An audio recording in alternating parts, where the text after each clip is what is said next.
Hey guys, welcome back. This is Sean. He's been in a lot of my other videos, so if you're a dedicated viewer, then you probably remember him. Today we're going to talk about our stories. Both of us are kind of phasing out of the program, and we just kind of want to reflect back on where we started, why we joined, and yeah. You want to go ahead and start? Why did you join? Okay. So I technically started going to meetings before I even turned 12. I got my 3 mandatory meetings in the 3 weeks before my 12th birthday. But I started going to meetings because my brother had been in the program already for like 3 years. I think he was an SNCO at the time. And my parents were like, it's taught him a lot of really good values, it's taught him really good discipline, and it's helped give him more direction in life. And so I basically was like forced into it. And from the very beginning I was like, no, I don't want to, I don't want to, I hate this, But then every meeting I would go, and I'd secretly love it, but then I'd get home and my mom would ask me, how was the meeting? I was like, it's terrible, worst day of my life. But in all reality, I was like really enjoying it, and I was really loving the people. So after like 3 months, I finally caved, and I was like, fine, I do really like it, and I really love it, and I enjoy it. And so then I stuck with the program, and the following winter, I went to my basic encampment, which was rough because at the time I thought I knew everything. I was like, excuse me, my brother is on staff. And I've been in this program for like 6 months. I know everything. I learned very quickly that I did not. So I definitely changed a lot throughout my first couple years in the program. I definitely grew up a lot. I was a really dumb 12-year-old and a really immature know-it-all. Some of that has changed at this point. So yeah, and then... Well, here. So, like, you started because, like, you were forced to come. But I was older when I joined. I was 13. And I joined because people I went to church with, they had joined. And they were telling my mom all about it. And I think I had told my mom about it before, we just kind of forgot about it. But for some reason that time it stuck. And I went home and I Googled it and was like, didn't really understand it all. But I was like, I'm going to go. So we went that next Tuesday. And I don't know why I stuck with it. And people ask me that. And I'm honestly just like... I feel like I just committed that moment I showed up. The moment I, like, researched it, I was like, okay, I guess this is what I'm doing. And I didn't have anything else better to do with my time, and I was just like, this is it. And from there, it just... So you went to encampment winter 2012. Yes. And I went to basic encampment summer 13. And I think basic just kind of seals the deal for you. Like, if you already like the program, going to basic encampment just makes you a little bit more. Although I hated my basic encampment. The whole time... I was like, why did I pay money to come here? Like, I hated it most of the time. Which, yeah. I think that's just how it works. Everyone, you kind of hate basic encampment while you're there, but then you love it, and then you get home and you're like, okay, that was worth it. Yeah, I mean, and we were also 12 and 13. Like, yeah. I feel like if I went even, like, 6 months, a year later, like, it wouldn't have been as bad, but, like, I was out of shape, I was scared, I didn't know anyone, and I was like, why? Why? Yeah, so then, fast forward to, like, first time staffing. Okay. You did it winter. My first time staffing was summer 2014 because I still wasn't, like, super into CAP for, like, my first year. So I didn't really want to staff summer 2013. I could have, but I was still an airman, and I was like, I don't want to be on mess, and I just didn't really want to do, like, the super low levels, which is dumb because those are super fun if you can totally do them.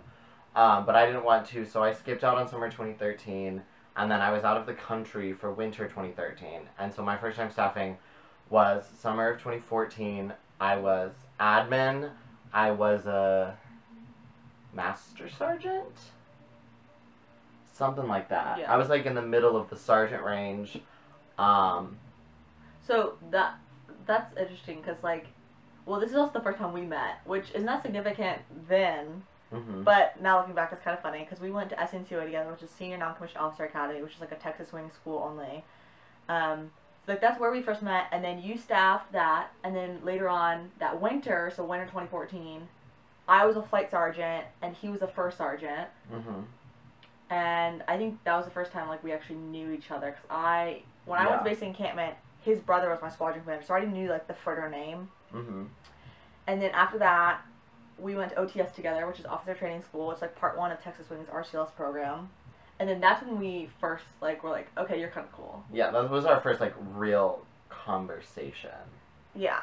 And then we ended up sitting next to each other at graduation because Fieglein and Furter alphabetically. Yeah. And from then on, I was like, he's pretty cool. Although we didn't really put 2 and 2 together that we live 40 minutes away from each other. Yeah. Not the brightest children. Well, I think that's just one thing in CAP is you kind of realize that the people who don't go to your squadron, but like you see at wing activities or region activities or whatever, and they don't necessarily live that far away, but you always say like, oh yeah, we'll totally keep in touch and like talk until the next activity and hang out, and then it's like you don't hear from them, but then you see them at the next activity, and it's like, and oh my god, like, hi! Yeah. But then you're like, but we haven't talked in 6 months because... But it doesn't matter. Yeah. All of you talk about is CAP anyway. Yeah. So after that, what were you at your squadron? You were just like flight commander? I was basically just, I was going through like normal steady progression. I started element leader, flight sergeant, flight commander, did some like support staff, well, and aerospace right after, stuff. Oh, I guess, so after that we were OTS, then we were flight commanders together. So I was Bravo flight commander and you were Charlie flight commander. Mm-hmm. And that was the first time we had like a real conversation. Yeah, cause we didn't fit in the van. Yeah, everyone had to drive out to the range, because you couldn't walk to the range on the base we were. So all of our cadets had to go in vans, and we automatically were just like, okay, the van is full, and they needed 1 staff member, so we just both sent our flight sergeants. And then after everyone was packed, it was like, there's no room, and so they would have had to come all the way back basically just to pick up us 2, and we were just like, it's fine. We both trusted our flight sergeants, because it was like a few days in already, so like we had already known them, and we felt safe with them being alone with the cadets. So we both just were like, I'm a little bit tired anyway, so we just kind of spent like 2 or 3 hours just like sitting on the side of this building, just like chatting. It was like the first long, real conversation we'd ever had. Yeah. And then after that, you went to ATS. Yes. And then how was that? Have you talked about ATS before?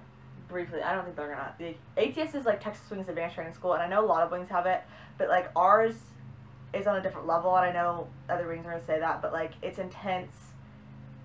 I really don't know a whole lot to explain it. If you want to know more, watch my summer recap video. I'll link it below, but I think I talked a little bit about it in there. Okay. Yeah. So that was like, I definitely think CAP had already changed me a lot. And I had learned so much already, and I just become a very different person because I'd been in 3 years at that point. But then I think ATS was like the first point where like I really felt, I definitely looked back after ATS and I was like, wow, I was not that great. Because it just taught me so much about like what you're supposed to do and how everything's supposed to work. And I was like, oh, is that what I was supposed to be doing? And it kind of sucked because I went pretty much, I had like 3 days between encampment and ATS, so like I kept looking back and was like, why didn't I do that last week? Why didn't I do that? Why didn't I do that? It just makes you feel like a bad flights member. Like yeah, like I went the same thing the next year. Yeah. And it just gives you instant regret.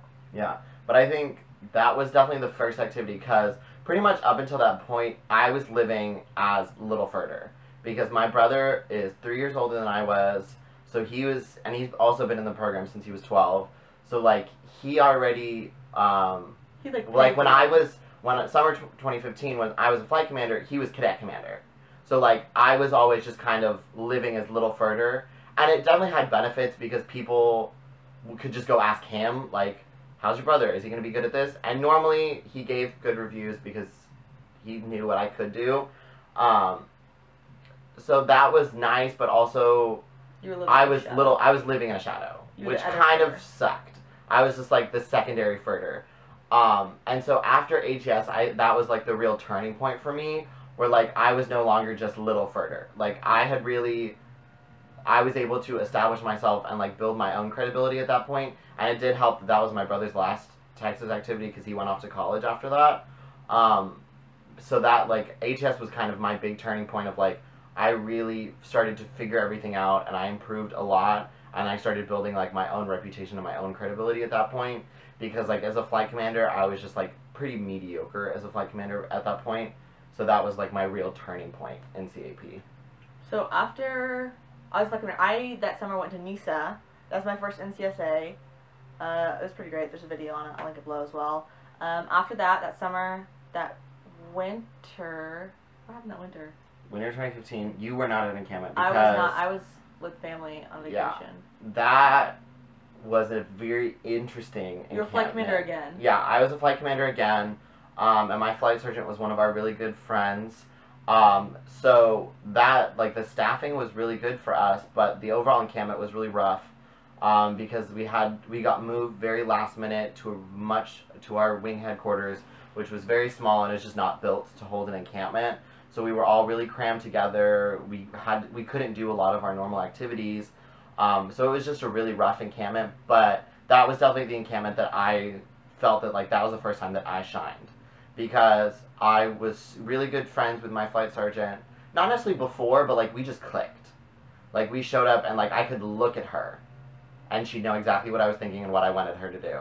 And it worked really perfectly, and we just worked so well together, and it was just such a tough environment, but our cadets really grew, and we ended up winning Warrior Flight of Encampment. And I definitely think that was just, like, that was the encampment where I knew, like, I can do this. I just proved myself to everyone. Because up until that point, I'd kind of been mediocre in everything I'd done. But that was definitely the encampment that, like, I stepped up and I was like, look at this. This is what I can do. Okay. Full out. So then that next summer, you were in Mott's. No. Summer 16, I was a flight commander again. Oh, that's right. Summer 16, because it was Bullis. So I went to ATS that summer, and it overlapped in encampment. So I ended up going to Oklahoma Wing Encampment, and that was great. I was PAO, OIC, and I loved doing that, and Oklahoma's so great, and I think there's probably a video on that, maybe. Whatever. I'll link something below if you want to find out more on that. And then I went to ATS. So pivotal. Honestly, it was hard. Very, very, very hard. But it's so worth it. Like, if you give me the opportunity to go back to ATS right now, I would do it in a heartbeat. And I would do it. I would recommend it. I have no reservations. One of the best things I've done in CAP, by far. Mm-hmm. And the week after, I went to COS. Also, highly recommend, life-changing. And that was crazy because ATS really was, like, the hands-on. Like, you're working all the time, you get no sleep, you're exhausted, you carry logs everywhere, you're doing O courses, you're learning about leadership. And then the next week, I, like, learned all these skills, and I was still, like, processing everything. And the next week, I went to COS, and, like, here's the book knowledge, here's what you learned, and, like, I could, then when they were saying things like servant leadership, it wasn't just this is servant leadership. I could think of, in this instant, my flight commander did this for me, and I worked with my team in this way, and I saw that this servant, like, it just made sense. Mm-hmm. And so that was, it was crazy. Yeah. That's how I was a flight commander while she was at ATS. And that was also, it was a really good moment. I was a little upset because I know I really wanted squadron commander, and I remember being very angry about that. But I went, I did it. It was a really good encampment. It was just logistically, again, very difficult just because there was a lot of excess traveling on the base we were at. But it worked really well. I think I did pretty well. And it was a good encampment. And then when she was at COS, I went to Hawk Mountain Ranger School, which was a very big learning experience for me. Not because I didn't know a lot about ES. ES is pretty much like, I do cadet programs in ES. That's pretty much the two things that I really focus on in CAP. So I knew a lot of it already, and I was going in as a captain, just because I was going to go the year before, but just because flying as a 15-year-old is really difficult. Flying as a 14-year-old is really difficult because you're an unaccompanied minor. So that was really hard, so I didn't go the year before, and so I went that year as a captain. And it was just very rough for me because you're kind of thrown back in, and it's like, you're a basic, I don't care, you're at the bottom of the heap no matter what experience you have, which was humbling and frustrating, and I kind of just had to learn to work with it, and kind of learn to keep my mouth shut a little bit more, and just kind of go with things that I maybe not necessarily agreed with, but it's the way they did it, so that's the way I was going to have to do it that week. So it was a learning experience, not so much in emergency services, but in just, like, self-discipline and learning how to work with people that I don't agree with. And then that winter was Mott's. And I had just gone to CCSE. Oh, yeah. So, yeah. at that same time, we were doing CTEP, which is Cadet Training and Education Program, which is like Texas's RCLS/NCOA program. So I had staffed it a few times. That was my first time staffing. I was staffed as SNCOA, and you were in CCSC. Yeah, so I was in part 2 of the RCLS program at that point, which is like the final step, and it's our final program that's meant to teach like how to be exec staff. And then MOTS. Yeah, and then I went to medical orientation training school, which it's only happened twice at this point, and it's sort of coupled with LISA, Lone Star Emergency Services Academy. So it's basically like it's just a medically focused one, and I know some other NCSAs have a similar one. Like but WAFA. Yeah, so stuff like the ones with NISA and the ones with Hawk. So it's just like a week of learning like more advanced first aid and basically everything that you can do up until like a first responder were to actually show up, and basically how to keep someone alive until they get to a hospital. So that was really useful and really cool. And it was an awesome week. When you were there, we were at the same location, and I was a squadron commander. Encampment, yeah. And that encampment was really hard, but that's when I feel like I really thrived. Like, all of my flights ended up getting an award, and I didn't really understand why, but I think it was a really good learning opportunity. Like, I felt like I was finally, like, understanding things. Like, it made sense, and we had, like, what we call our Squadron Commander Alliance, which is just the people we worked with. The other 2 squadron commanders were incredible, and we all became, like, so close, and it was such a good encampment. It was, yeah, I just can't speak enough about how well that encampment ran and how well we worked together and how hard we all fought. Yeah. But that was great. And then this was also the year that we were both cadet commander at our squadrons. Yes. So the like 2016-2017 year was the year that we had both gotten to cadet commander of our squadrons. So I had pretty much done every other role in the squadron. I was DCXO, aerospace officer, like flight commander, flight sergeant, first sergeant, everything else. So I got flight commander it was my junior year. Cadet commander, not flight commander. During my junior year, which was very trying because if you don't know or haven't been through it yet, junior year is your hardest year of high school.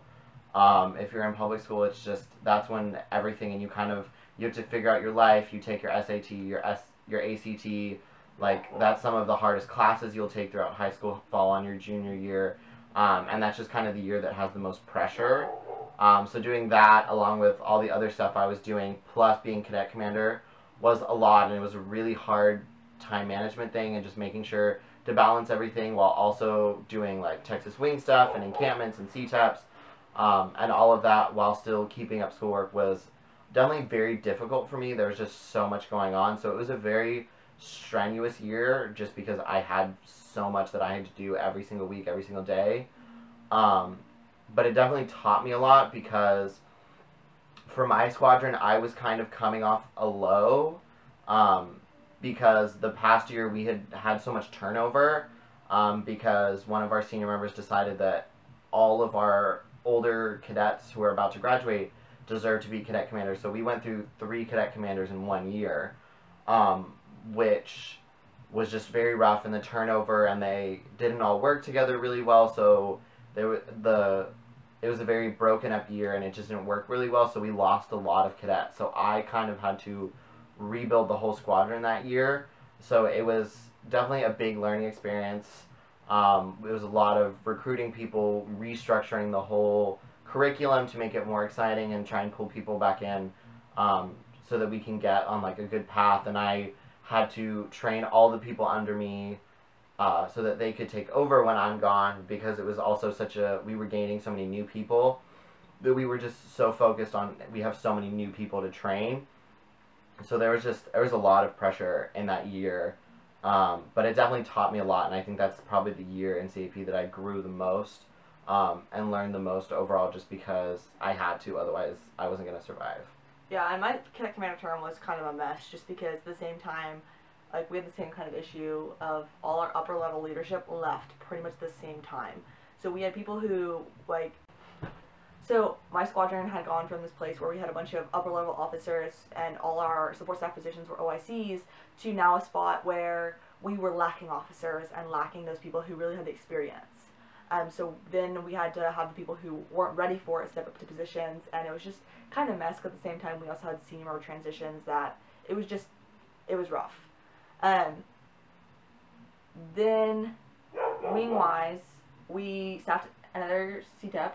Yes, I staffed my first CTEP. Yeah. I was non-commissioned officer academy instructor, and she was my lead instructor. So we staffed together with one other person. So by this time, this was my 4th time staffing, and first time as lead, and then it was my first time staffing. It was your first time staffing, and then we had, at that point, this was kind of like the peak in like CAP people, because at this time we all were like so involved in CAP that like it was the kind of thing that you went from one encampment to CTEP to encampment to CTEP, and like a wing conference or an ALS thrown in there. That was just like, we want to see our friends, and so I think that was honestly like the peak point of that, where everyone who was staffing was our best friends. Like, those are the people you wanted to see. Like, it was a big reunion every activity, and when you saw the list get out, it'd be like Snapchatting of like, oh, you're this, or I'm so excited, and like it was definitely, it was great. Yeah, that was probably one of the best activities, and that was like the first activity, because like we had known each other for a really long time, and obviously we'd staffed and done things and activities together a lot, but like that was kind of the moment where we settled that we were really good friends, because up until that point it was just like we kind of just saw each other, and that was the first time that like we were directly working together, because we'd always been like, you're a flight commander of a different flight and I'm also a flight commander, or we were just in the same class, but like this is the first time that we were directly working together. We were doing conference calls together, teaching classes, preparing classes, all of that. And at this time you were also CAC, we were like our group chair, so we were also doing CAC stuff together. Yeah. Oh, that's right. Yeah, 'cause yeah. I was Group 4 CAC chair during that whole year as well. And then so after that, CTEP, that was the summer where I was set OIC, so Standard and Evaluations Team OIC Commander, and you I was were a squadron commander for the first time. And so this is where, if you've seen our video of Most Likely to Encounter, that's where our friend group was formed of JB Phillips, Jackson Reed, Sean, and I. Yeah. And that was honestly so much fun. We got in a lot of trouble, we did a lot of shenanigans, but at this time I was also an Eager Cadet, you were Major, and Jackson and Jamie were both captains. And so you and Jamie were flight commanders together. Flight commanders. That's what I meant. Yeah. And Jackson was a safety. So there's 2 of us on exec staff, 2 of them on squadron, and so we were all in the upper level, like all in the drama, all in the politics, and I mean, like I said, we all were like best friends, like everyone knew each other, so the politics was running high, and there was a lot of drama and random things, and this is where our friendship like really like it stuck. This was the pivotal point where it went from activity to activity to we're gonna make a way to see each other outside of these activities. Yeah. And because you always talk about it with everyone, and you're like, oh yeah, we should totally go do that, and we had brought up boating. So Jamie's family has a boat. So we're like, oh my gosh, we all wanted to go boating, and we were like, we should totally do that after the activity. But you always say that, and it never actually happens. And it happened. But it actually happened. So I think it was almost exactly a week after encampment ended, we, for the first time, and this was also like my first time pretty much ever really just hanging out with CAP people. Well, non-squadron people. Even squadron people I barely like hung out with outside of meetings. Really? It was like we just, because we always saw each other and we were always so busy, like I had a few times, but like this was the first time that I was just like a weekend with CAP people. No, all my friends came from CAP. My squadron, for a long time, those were my best friends. I mean, and Jamie and I were really good friends. We had just done a lot of activities together, and she and I went to basic encampment together, and so it was just, she was the girl. She was awesome. Yeah. And then, so it was pretty much like her and Jamie were really good friends, and then me and Jackson had become really good friends because we had gone to ATS together, and then we had spent a lot more time together, so it was kind of like we all were separately really good friends. And then Jamie and I went to ATS together. They were flight command. Jamie and Sean were flight commanders together. Flight commander, flight sergeant. That's what I meant. And then Jackson and I were squadron commanders together. So like, what I said is like, you all like in CAP become like, you all work together. Like there's so many other people that I could just name names and we'd all be like, oh, that person's so great. And they're like all out going doing things right now. But like, it really was the time of like fun because everyone knew everyone and everyone was just like, it was cool. when you walk in, like, I remember, like, in processing, it was always, like, it was hug after hug, and, like, CTEP, you'd be in the main room just, like, watching the door, waiting for someone to come in, and be like, oh, hey, like, yeah. And it was so much fun. Yeah, in processing and just, like, the start of activities, it was always, like, we have to get all this work done, but then it was also, like, while I'm getting all this work done, I have to go around and hug and say hello to all of these different people, and make sure that I've said hello to everyone, and I've hugged everyone, but I also have to make sure I'm getting all my work done. And then, like, at night, we'd be, like, writing essays or, like, doing stuff, just, like, debrief from the day, and those were, like, the best times of just bonding and hanging out and, like, just the people. Yeah. So, fast forward from that encampment, that was our last encampment together, as all of us. Yeah. And then, so we did a CTEP after that. I was NCOA lead, and you had gone back to CCSE. And Jackson was OTS lead. And so we all were there, and then we had wing conference, and then there was another encampment, and I didn't make exec staff in Texas Wing, so I applied to be cadet commander in Kansas Wing. And then he made XO in Texas Wing, and due to changes and things like that, he ended up moving away from that position. Yeah.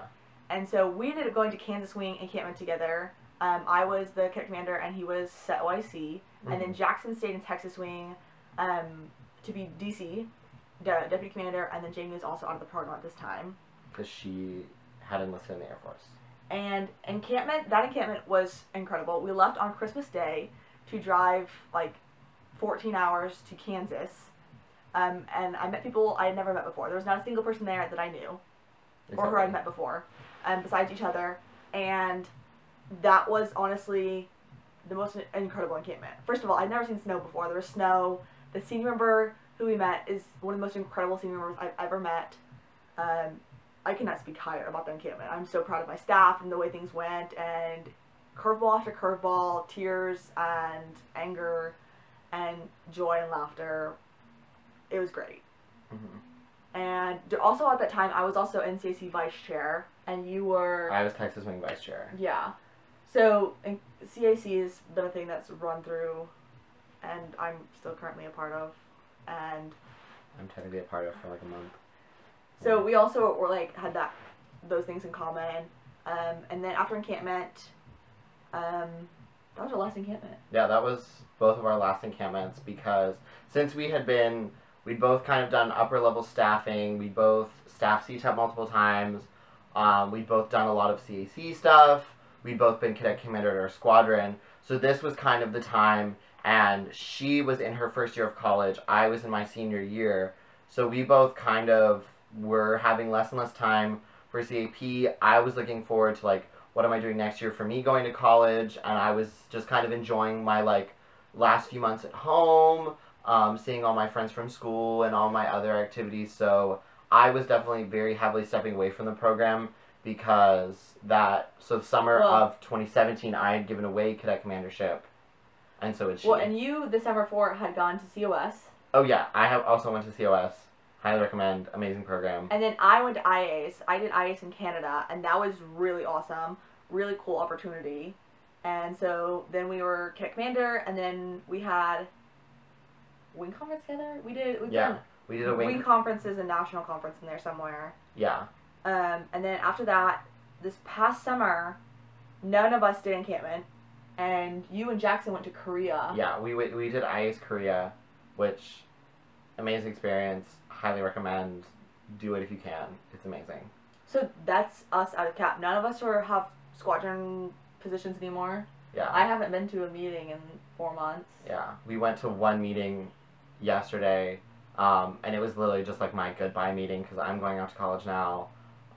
Yeah, and I've barely been going to meetings just because I've been busy, and it has no longer been a priority for me, just because I have done everything, and I left them in a very good place. I made sure everyone knew what they were doing, and they definitely have built a very good, successful squadron from that point on. So, like, going to squadron meetings was always just, like, if I was there, I was just chit-chatting with people the whole time. I never had anything to do, because they would always run it perfectly fine.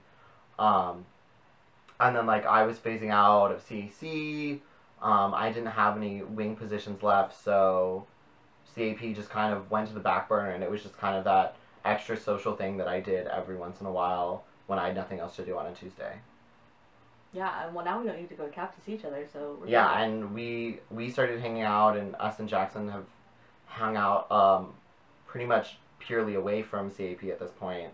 We only hang out outside because we never really go to activities anymore. So just the pull to CAP and definitely our feeling needed was definitely gone at that point because we had kind of passed on, and you always say like you're preparing the next generation of leaders to take over from you, and we're at that point. The next generations of leaders has taken over. In the wing, in our squadrons, in every way, we're no longer needed. We're just kind of extra people that if something were really to come up, they could call on us, but no one really ever needs to because we train the people after us well enough. So we kind of just step back and let them do their thing. And so there's no real pull for us to be at CAP anymore besides seeing friends every once in a while that you've known for a couple years. That's us in CAP. Yeah. I've been in for 6 years now, and you've been in for also 6? No, 5.5. Yeah, she's been in for 5.5. I've been in for 6. She's a spots. I'm an eager. Possibly spots when this video goes up. So yeah, Great ride. it's been an amazing experience. I definitely think We'll come back. in my life, yeah, I definitely think we'll come back. We've both talked about like when we have kids and they turn 12, we'll introduce them to this wonderful little program that we did for so long. But I definitely think I plan on stepping back for at least the duration of while I'm at university. Maybe a little thing here and there, but nothing major. Hit us up at encampment. We'll be there. Yeah. We'll see. But we definitely will come back. But this has definitely been the program that has changed me the most in my life. I've been affected by so many different people and so many different things, but I think like maturity, discipline, drive, passion, and like my motivation wise, definitely the biggest thing that has affected me has been Civil Air Patrol, and it's definitely the biggest thing that's changed me in that respect. What I've always said, the things that it gives you is like friendship, opportunities, and experiences, and that could not be more true. Mm-hmm. I mean, I still got a few little things left with NCAC, and we'll see what else hits up before I finally say that I'm done, because I continue to say that I'm done, and it just pulls me right back in. So, we'll see what happens, but it's been a crazy ride. Yeah. Thanks for doing it with me. Thank you. Anything else you want to say?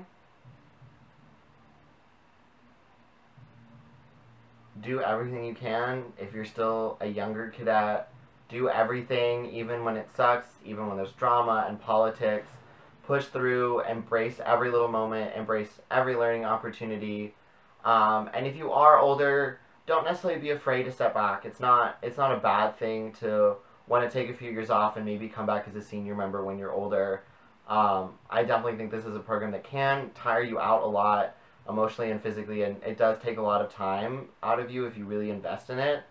So don't ever be afraid to step back and say, hey, I've really left my mark on this program. I'll be back in a few years once I've kind of done more real life things or maybe join the actual military, and really invest in you for a little while. It's never a bad thing. But if you are still new and younger in the program, just do everything you can and invest in as much as you can in people and in the program itself. And there's not an activity that I regret going to, so get out there and do it, and it'll be great.